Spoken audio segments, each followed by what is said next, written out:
Hey everybody, it's your girl Jay White. Okay, so today's topic is going to be about emotional obligations to yourself, to other people. Do they exist? What are they, and things of that nature.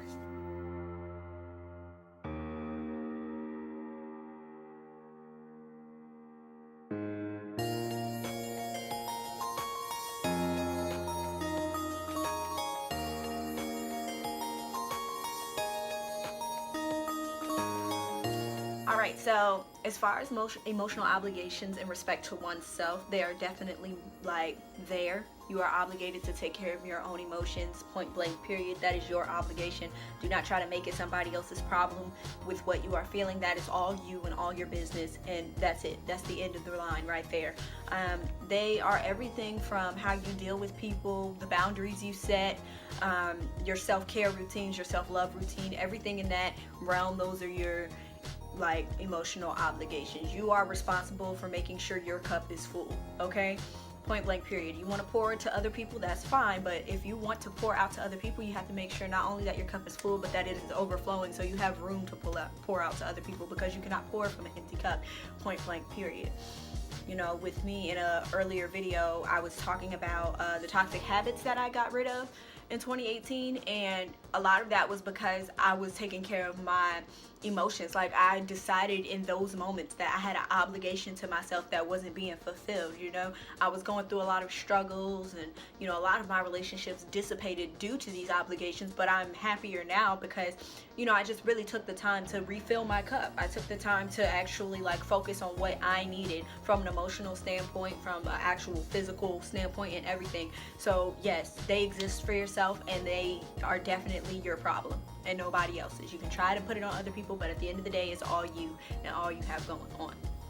Now, as far as other people, your emotional obligations can vary based on the relationship, the person, and all of that. So you could have somebody who is very, very emotionally invested in you, but if you are not feeling that way toward them, you do not owe them anything, because you have already decided, I do not feel that. I am not feeling that. I am not emotionally invested. Therefore, if you are not emotionally invested, how can you be obligated? I'll say don't be an asshole, excuse my language, but don't lead people on or have them astray and whatnot. But as far as everything else, you don't have to be there for them, because you're busy being there for you. You've already decided that I am not there. I'm not invested. I'm not here for that. So there's no reason why they should be upset with you or coming at you or anything like that. And honestly, best advice I could give you to dealing with that kind of situation is to cut all ties. And then you have your friends who you are obligated to them emotionally in some regard, but it's not to the extent of which you are obligated to yourself. Never. You are obligated to maintain the friendship. You are obligated to maintain the friendship, period. Both parties involved in the relationship are obligated to maintain it. Now, whatever your balance is with that, I have friends that I don't talk to very often, but if I call them, and they don't call back, I know I'm gonna get a call back in a couple of days or a week or whenever. They're gonna hit me back at some point. I have people that I don't talk to that often, but we never skip a beat. I have those friends that I can call every morning for our annual FaceTimes. I have people that I can just directly, I can FaceTime you. I don't need an appointment. I can FaceTime you at any given moment. I know I'm getting a FaceTime back. It just depends on which level of friendship you're at and what your relationship is to that person to determine what those obligations are. But for the most part, you are obligated to keep the friendship going. I feel like that is a pretty big obligation of friendship as far as the emotional aspect of it all goes. And then you have your partners and your relationship. Now, these obligations are closer to the ones that you have for yourself, but they're not quite the same. A lot of people think that they're deeper, and I could see why people say that, and I'm not going to say that they're not deeper, but in my mind, with how I'm thinking, I don't think that they're as deep as the obligations that you have towards yourself. I personally don't. I feel like it's a deep level of obligation, but I always feel like you should be watching out for your own interests. You should be taking care of your own emotions, and dealing with that, feeling that, you will never be able to feel what someone else feels. You'll only be able to feel what you feel. That's why I feel like you cannot put them in the same category. You feel deeply for that person, you know, and it's not to negate the fact that those deep feelings are there. It is a deep obligation emotionally in a partnership, but I do not think that it is the same type of obligation that you have to yourself. That way, I just can't put it in the same category. It's completely different altogether and fully.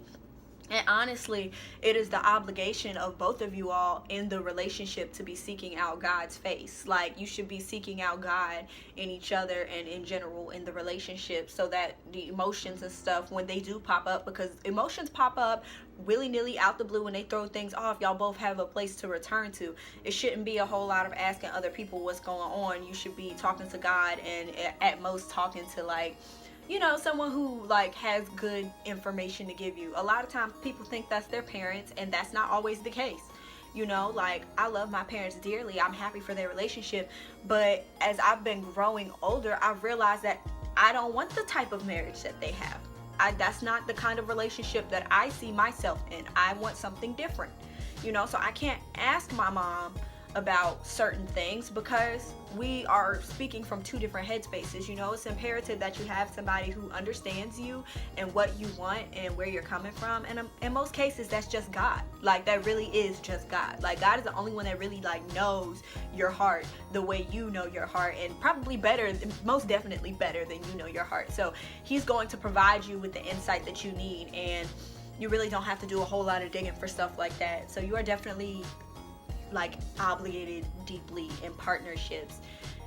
It's like when you with somebody, you have to be attentive to their feelings. That's why I'm not in a relationship right now, because I'm too busy being attentive to my feelings. You know, I am paying attention to me and me only, because I have not mastered this realm yet.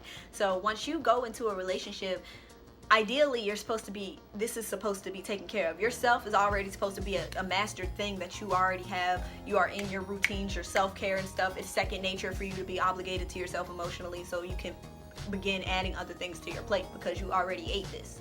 You know, you already got it, you already squared away. So when you're talking about being emotionally obligated to somebody else, you have to be attentive to their needs, you know, and their desires, and you have to find the balance in between, because you can't give them everything that they want, but you have to be able to give them what they need and a little bit of wants. You know what I'm saying? It's just like raising a kid. My parents gave me everything I needed and a couple of wants, and that's why I feel like I'm a balanced and well-rounded individual. I mean, I got some growing to do, we all do, but it's just a certain balance you have to have with going between the needs and the wants. You have to also make sure that you're not placing their obligations above your own.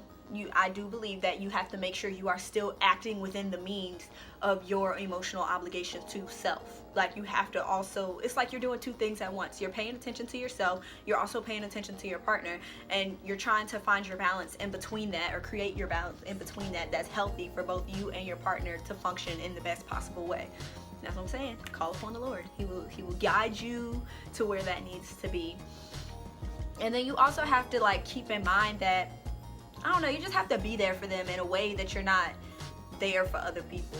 You know, you have to be able to have those tough conversations. You have to be able to give them that tough love. You also have to be able to be that shoulder. You have to be that inspiration. It's a lot of obligations that come with being romantically involved with someone, especially if you're going toward marriage and partnership and families and all of that. There's a lot of obligation there, and there are a lot of lessons to learn as well, where you have to just kind of suck it up, and there's gonna be moments where you don't want to do certain things, or you don't want to act a certain way, or you just want to be by yourself and you're not going to be able to, because you know your partner needs you, or your man, your woman, whoever, they need you in that moment, and you are obligated to a degree to be there for them. Now, it doesn't have to be for stupid stuff that they can call somebody else for if you're truly busy, but you know, it's also good to come back and be like, okay, I wasn't available right in that exact moment, but I'm here now. What happened? You know, run it back to me. You know, stuff like that. So those are my ideals on emotional obligations. Please let me know what you think. Like I said, you're always obligated to yourself first. I just feel like that is a lesson I learned in 2018. You are obligated to yourself first and foremost. Like, I mean, you cannot do anything if you do not take care of yourself, period. So keep that in mind. And again, let me know how you feel. What are some things that you would like to add as far as emotional obligations to yourself, other people, to God? Even if you want to spread that up, you know, go on ahead and talk about your emotional obligations that you have to God and just everyone around you in different types of relationships. You want to add something that I missed, by all means do so in the comments below. Thank you for your time today. I hope all of you have a wonderful day, and this is Jay White with Facts of Life signing off. Bye.